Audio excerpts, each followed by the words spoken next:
বৈষম্য বিরোধী ছাত্র আন্দোলন ও দেশের সহিংস পরিস্থিতির মধ্যেই ঢাকা ছাড়েন সরকার দলের প্রভাবশালী ব্যক্তিরা।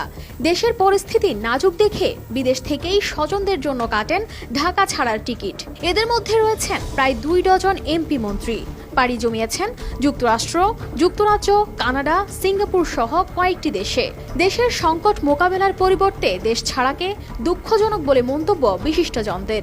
এমনকি এ নিয়ে সরকার দলের মধ্যেও সৃষ্টি হয়েছে নানা আলোচনা সমালোচনা।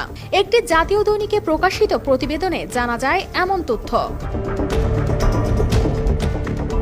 প্রতিবেদন অনুযায়ী কোটা আন্দোলন ঘিরে দেশে যখন বিরাজ করছে উত্তাল পরিবেশ, চারদিকে ছড়িয়ে পড়ছিল সহিংসতা, এমন জটিল পরিস্থিতিতে গত 15 জুলাই মধ্যরাতে দেশ ছাড়েন সাবেক অর্থমন্ত্রী আ.হ.ম মুস্তফা কামাল। পরিবারের 5 সদস্যকে নিয়ে তিনি রাত 1টা 40 মিনিটে